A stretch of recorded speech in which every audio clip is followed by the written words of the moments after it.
beloved. Today I'll be reading for you a little something I wrote. Um, if you are interested to hear what I have to say on it, please stick around, beloved.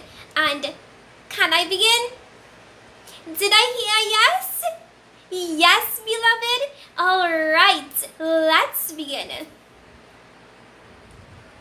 Jesus came for the sinners, those who are spiritually sick, in dire need of a doctor, those who are spiritually oppressed, those who are perishing in need of saving grace, saving redemption.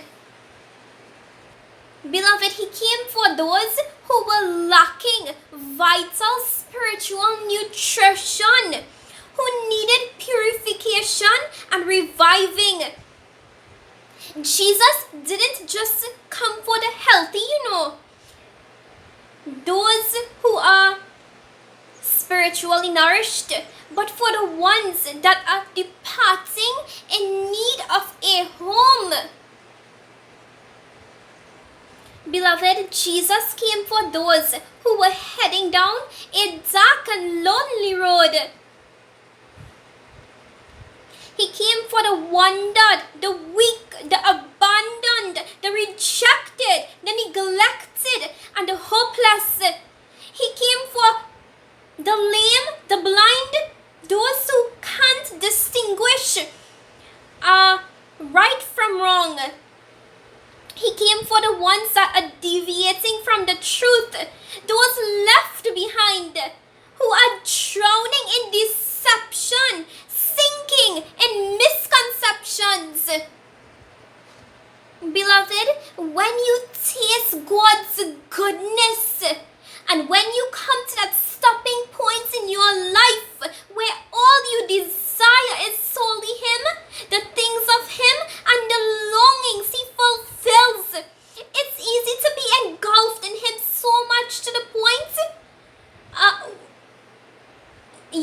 where we can forget the purpose of reaching the broken.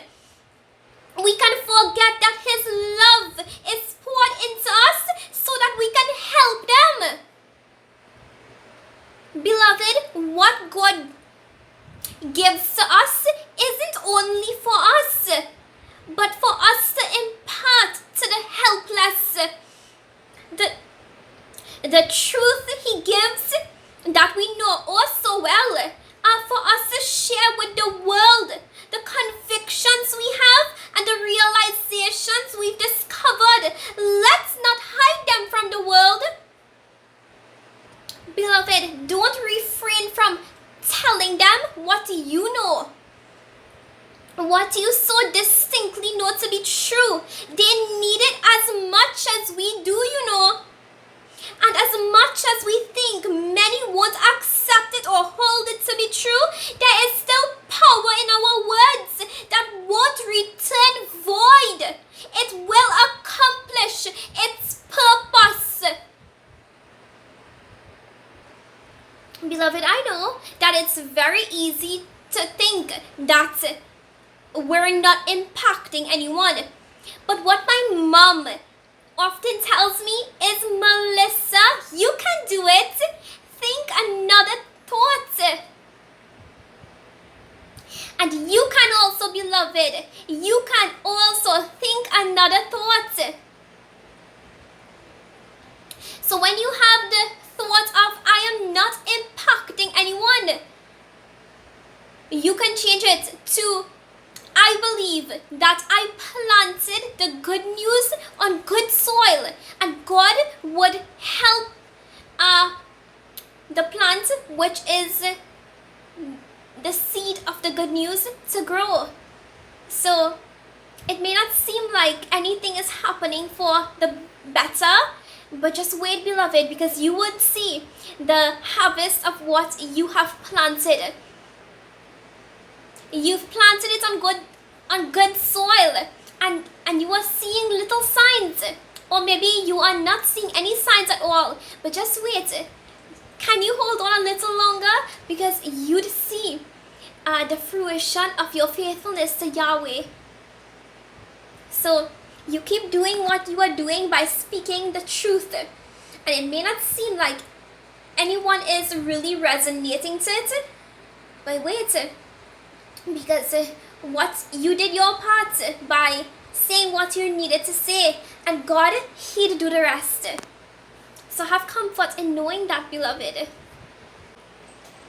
Beloved, you know that we might just be making an impact, but if we are only fixated on the physical success of things, we'll never truly realize it. I do believe that there are those personal things that should remain confidential, just between you and the Lord. Success is often unseen to the physical eyes, but are evident to the spiritual ones. In other words, I believe our spirit man is designed to understand God and how He works mysteriously.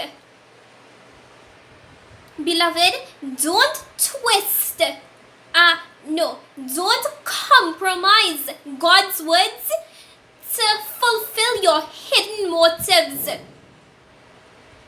Or don't twist His words to make earthly sense.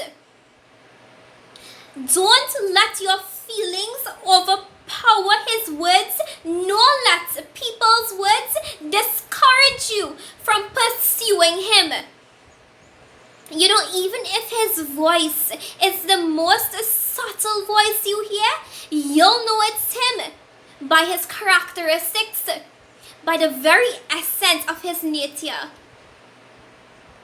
His ways are His love. His ways are who He is. He can't change who He is to meet our human standards. His ways are often known to be unpredictable or unfathomable. But beloved, He can't change who He is. He sees way in advance, way ahead of time. Beloved, while we see a temporary gloom, He sees the skies radiating with glory. While we see the stars hidden by the spirit of despair, He sees the rain letting down droplets of His glory, droplets of ecstasy. His ways reflect His love. Beloved, we may not fully understand why Jesus chose to live the life He did and consequently die the way He did. But doesn't that in of itself shows us the vastness of His love? And it also shows us the gentle dove that He beautifully displayed. Beloved, as always, thank you so very much for listening today, and I'll see you in my next video. Bye.